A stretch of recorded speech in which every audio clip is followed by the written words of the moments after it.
Yo, what's up guys, Nandra here. Welcome to another video. This is gonna be about Dragon, and this is gonna be talking about playing how to play in unfavored matchups. Now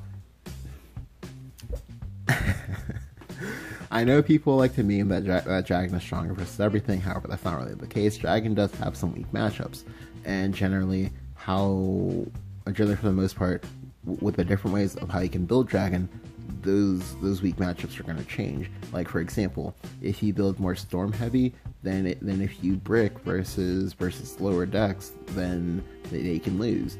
Whereas conversely, if you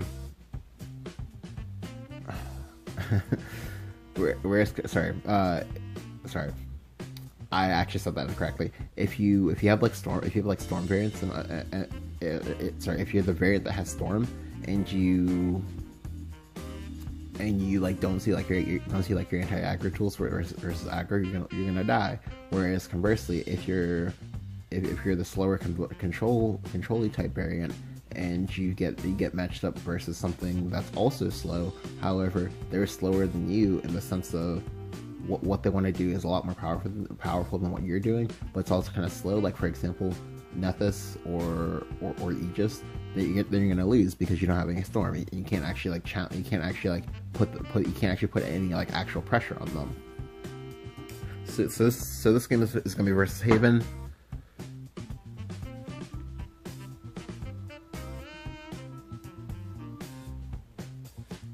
Like both of these videos are actually gonna be versus Haven. I believe actually I'm not actually 100% sure what variant of Haven these guys were. I think the second guy was Aegis, but I didn't actually see the Aegis, and same for this guy too, because they're playing weird stuff. Now, versus Haven, you're on a timer because you don't know who is and who isn't playing Aegis, and you need to be pressuring their evos. You also need to be trying to set up your poly, because if you can set up your poly, then you don't need to care about anything else. However, in the games where you don't see the poly, they need to play differently, and you have to play as aggressive as possible. However, my deck does not really have that capability of playing like that aggressively. The best I can do is I can maybe drop Queen of the Dread Sea on them, and then hope that they don't have a Themis. Here, I go ahead and play out the Isla, but I know it's gonna get scriptured just because when Haven's going first with the turn one Sacred Plea, they always have scripture. So here, I would like the Fervor, however, I don't get the Fervor, but I do get the China. The China is nice, because the China means if I do top deck Fervor, I can Fervor. If I don't, I can play Sybil, and I can go Sybil into Israfil, and then maybe see Poly, and then maybe win.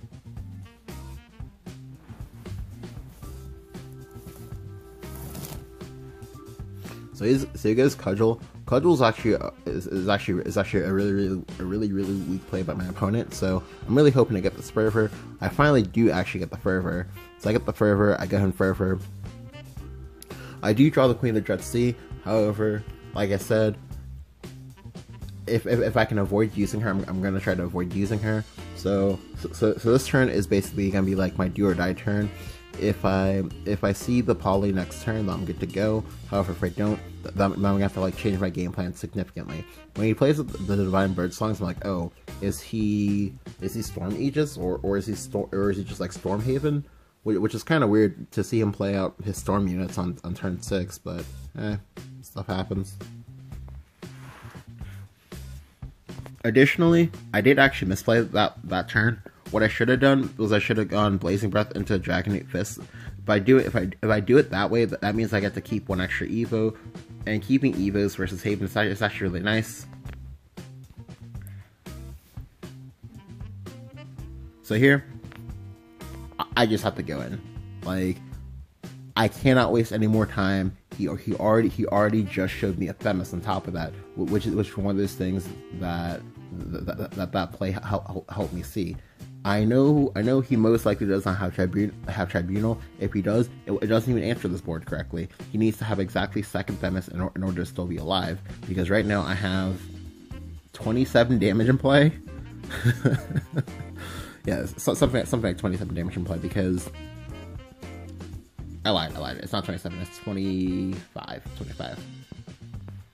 because Israfil represents 10, Oreo represents 11 to 8, but we're just gonna say 8, and then the Queen represents 7. So yeah, 25 damage. If he kills Oreo, I get 3 more damage back, and it's just really nice. So he does have the Themis, and I'm upset, but hey, it happens.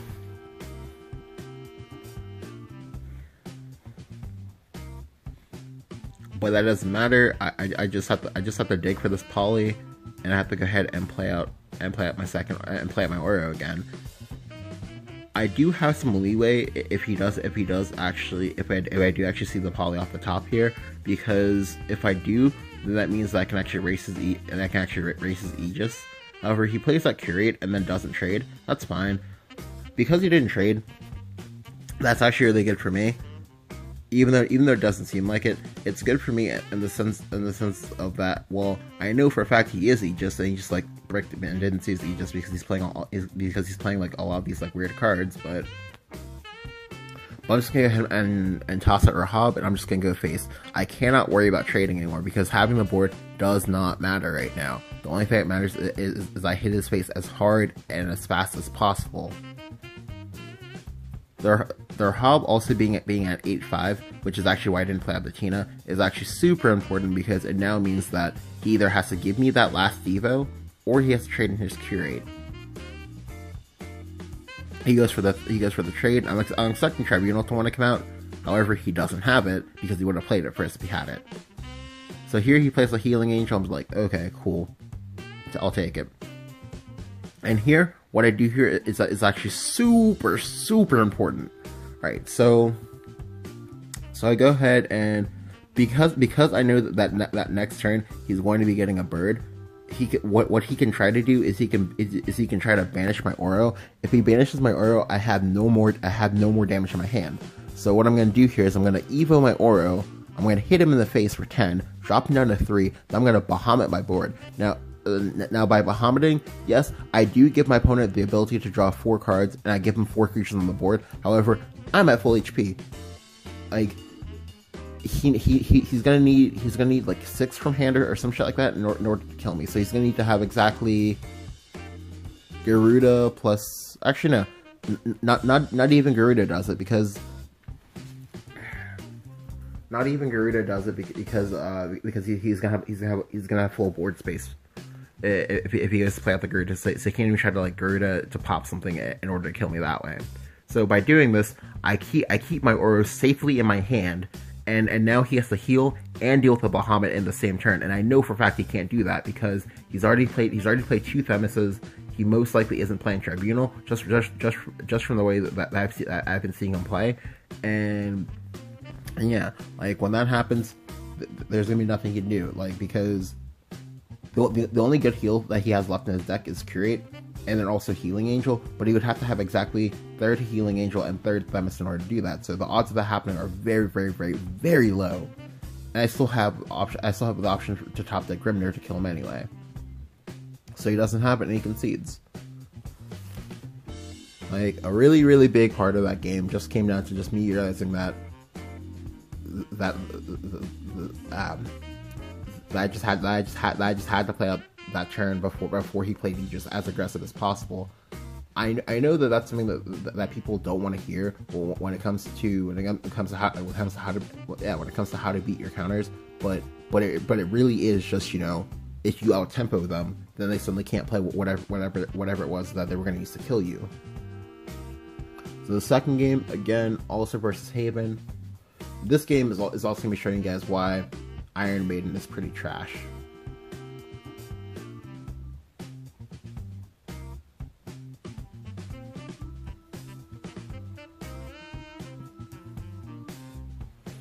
Alright, so quick backstory on Iron Maiden. A lot of people actually really like the card. However, again, the card is actually trash. The only matchup that's actually good versus is Spawn Blood, and even then, it's like a soft counter. It's not even like a hard counter, because sure, you stop the spawn from attacking, but you still have to kill the spawn player. On top of that, you still have to be able to heal and do other things that you were doing. And most times, 9 out of 10 times, the Tribunal is just gonna be better if you do want some kind of like form of spot removal, just because.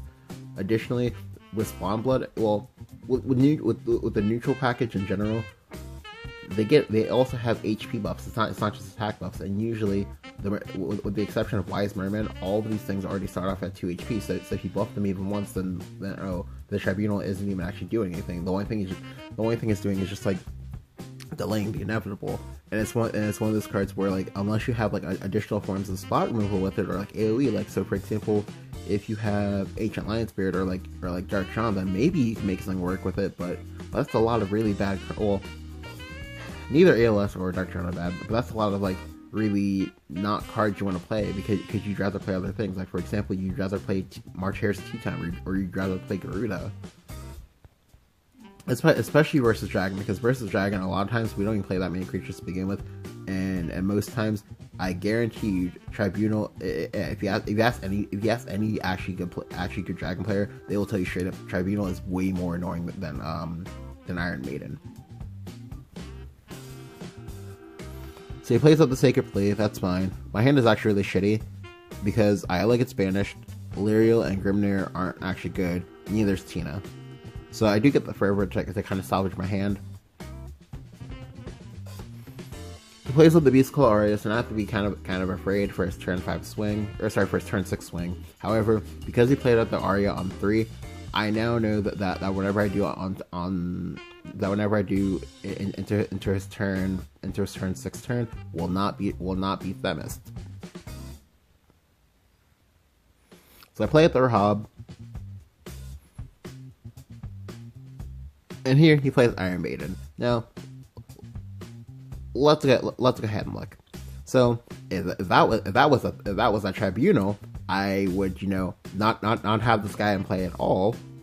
It would have gone 1 for 1, and in 3 turns, in 3 turns time, it would have made whatever play I was going to make that turn really difficult, because Dragon does what? Oh, they only play 1 creature at a time for the most part.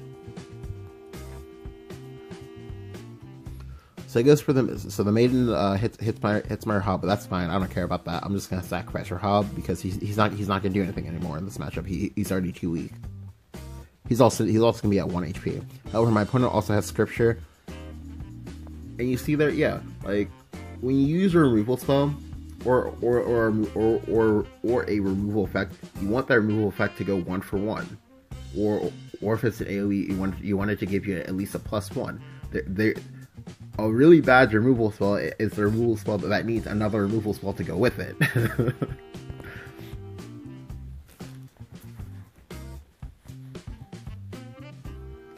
So here, I go Sybil, and I just go big. I go ahead and I play out the Lyrial as well. I Eva the Lyrial, I ping a space. By pinging a space, I've now set him up into, if he ever gives me a chance to Bahamut his board, then I can go ahead and Eva the Bahamut, and then play Grimnir, and then kill him.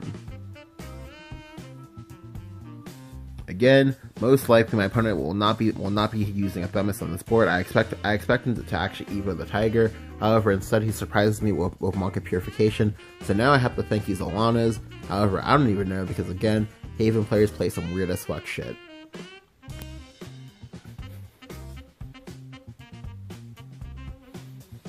However, by not having to Eva the Tiger, he puts me into an awkward spot, and I have to clear his board in a very, very weird way. I would have liked to have gone Israfil Evo, and so that way I would have a lot of pressure on him, and I'd be able to force his Themist, but I'm not so lucky. However, by doing this play, I still require him to want a Themist, or he could have a Cudgel, but I'm expecting a Themist. He doesn't Themist, and instead he does give me his last Evo, which is nice, because if he is Aegis, that means that he can never hardcast his Aegis unless he has a Tribunal that's ticking down. He does play another Iron Maiden. Like this Iron Maiden actually does something, but it only did something because I had already traded. And that's not good. So for this turn, you might be wondering why did you go Oro here over say Israfil? I did that solely because I wanted the draw. Like, it's gonna be impossible for me to kill him in 2 shots at 19 unless I have exactly Bahamut. I can get really close with the Israfil, but the Israfil doesn't quite cut it, because the Israfil will leave him at, I believe, 1? No. Yeah. The Israfil would have left him at 1. So instead, I play out the Oro, and this is good because if that was the Tribunal, then I would need to be scared about him going Hollow Dogma on the Tribunal or something like that. However, because it's not Tribunal, I don't have to worry about that. Additionally, knowing my opponent, what he's gonna want to do is he's gonna want to let my Oro get pinged by the Iron Maiden and then banish it next turn. However, you see how that's now a problem for him, because that now coincides with the turn that he would want to play Aegis. Additionally, he's not going to be seeing any more options anytime soon, because his Sacred Plea still has 3 counters on it.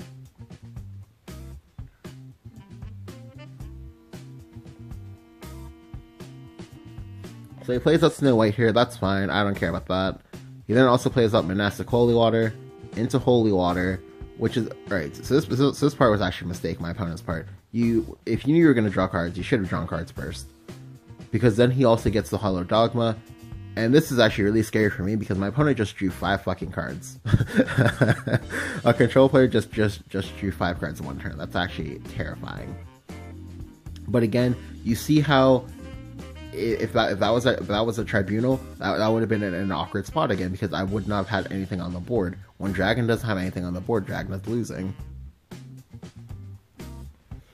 However, because my Oro is alive at 2, this is nice for me, because now what I can do is I can go Civil into Rahab, and I can go ahead and I can Evo my Oro. Now you might be wondering, but why are you evoing your Ora? That makes no sense. Shouldn't you be trying to clear the? Shouldn't you be trying to clear the Snow White or something? Well, I do this specifically because I know that my opponent wants to banish this Oro. I know it in my soul. I just straight up just wants to banish this Oro. However, if he can't banish the Oro, before he plays Themis, then what will happen is my board will get wiped. He'll have 3 mana. He'll have 3 mana left to do something. However, he most likely won't have anything that impressive. If he doesn't have anything that impressive, then what I do right afterwards is I play Oro right on the Snow White, and then my opponent, because he's out of Evos, suddenly can't really play the game anymore, because, oh, what's that? He didn't have Tribunals like a good player. So I go ahead and I make this play. And if he and sure, even though he drew 5 cards here, I cannot be scared. I just have to go for it, because if I don't go for it, I'm never going to win this game. And of course, my opponent does not have it, so sometimes lucky. And yeah, like this game legitimately, it just came down to my opponent being a hipster and trying to use Tribunal. And trying to use Iron Maiden over Tribunal, which is the superior card. I know I got kind of excited there during the last part, but again, I must say this several times: Iron Maiden is not a good card. Do not play Iron Maiden. If you're gonna play a 4-mana amulet that kills something, play Tribunal. Tribunal is great versus Dragon. There's no reason not to play it, because right now there are a lot of Dragon players on ladder. Like, additionally, even versus Spawn, just play it, blow up the Spawn, and accept that you're gonna take 6 to 8 damage. There's like.